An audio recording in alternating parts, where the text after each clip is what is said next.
Crypto Hotep here with another investing video. We are on week 30, the big 30. We're moving right along here with the family portfolio and dividends tracker. If you're unfamiliar with this concept, please go to the channel, my channel, and go to week number 1. Do yourself a favor and watch that whole video. There I explain what my thought process was with this portfolio, with my family, and what I look to accomplish with this. As always, I hope these videos are helpful, but by no means is this financial advice or are we telling you what to invest in. But if you do find these videos helpful, feel free to like, subscribe, comment.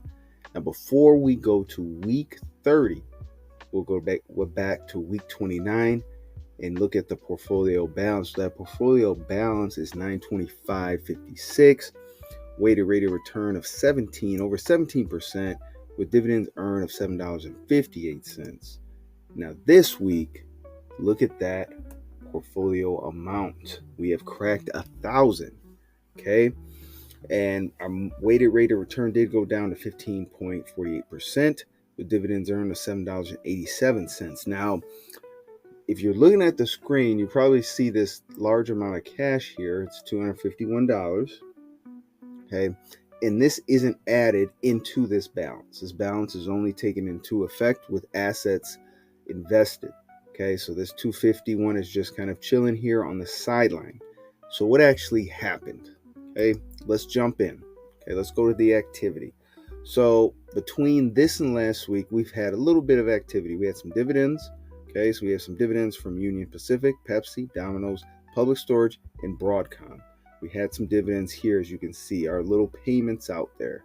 Completely fine with me. We also had some dividend payments for the ever sturdy and the GOAT, Coca-Cola. So we had dividends there. One other item that happened was I also switched a position. So my position in our family portfolio has about 50 stocks in it, 50. I wanted to keep that number the same. So I did take out UPS and I did add MicroStrategy. I do like MicroStrategy. I like Sailor's company. I do like the fact that they use Bitcoin on that balance sheet a lot. And all in all, their strategy has been working. Even in the slow and the bear months, they've been geniuses with how they operate. And it is also a good company. So I decided to swap UPS for MicroStrategy in that growth and meme stock sector of my portfolio. In addition to that, we had a deposit of $350. Now, this is our oldest daughter's money, the $350, because she wanted to add more money into her portfolio and buy more stocks. Fantastic idea. Loved it. So we are not just going to dump the $350 in there. We're going to be very prescriptive with this, and we're going to dollar cost average into her stocks. Case in point here, we started to do that. So if you have been following the channel, you know our oldest, she has a 3-stock portfolio of Apple, McDonald's, and Costco. Very easy, very simple, right? So we did our first purchase out of that $350, even $100 or $99.97 if you want to call it. We did that of Apple, McDonald's, and Costco right here. And that's why you have a subtraction of the 100 from the 350, which brings that cash to 251 here. Okay.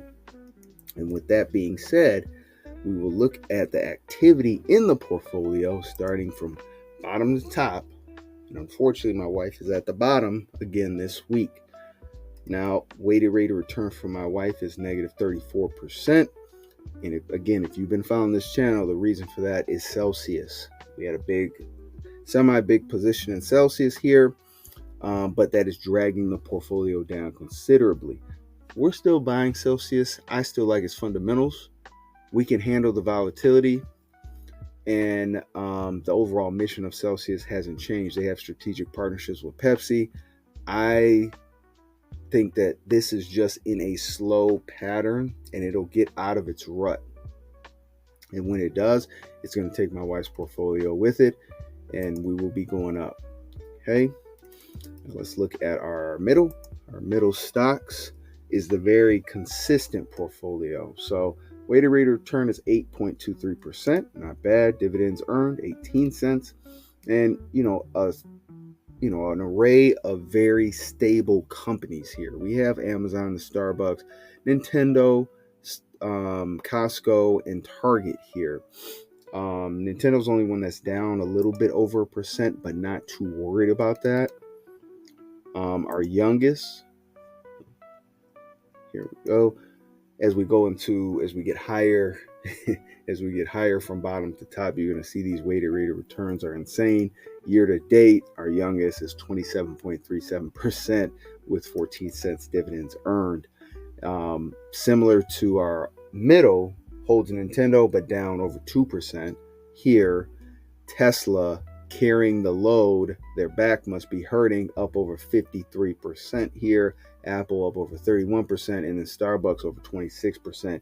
If you have a good portfolio with double-digit growth on 2 to 3 stocks here, and you have one that's down, over 2%, maybe 5%, you're still doing pretty good. And so, just a very good portfolio there. And like I said, our oldest added that $100 into those stocks. You can see right here, she's kind of breaking away from the pack here at over $200 for the balance, up over 23%, still double-digit rate of return. And again, the 3-stock portfolio doing its job here, right? Kind of make it a no-nonsense type of investing here. This is very easy. It's cruise control, right? Very good companies that have withstood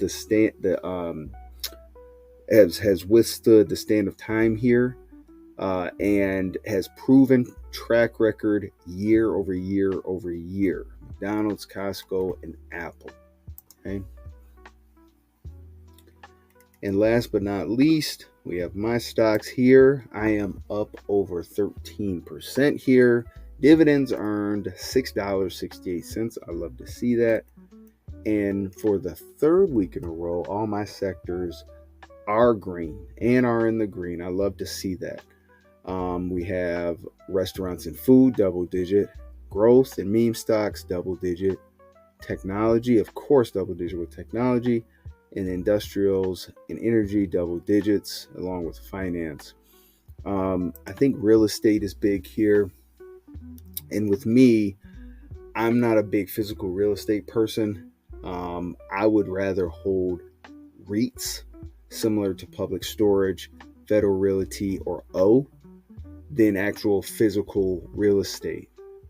And, you get some pushback with that because people always ask about the passive income. You're missing out on passive income and equity and those type of things. Honestly, I would like to just get that with stocks and investments and REITs, because if you look at O, and we can jump right into O really quickly here, and go to its details. If you go to O here, yes, it is down for the day, but if you look at the year, it's up over 27.63% for the year, which is fantastic. And then if you look at the earnings per share, it's up over, we're looking at 1.08 earnings per share.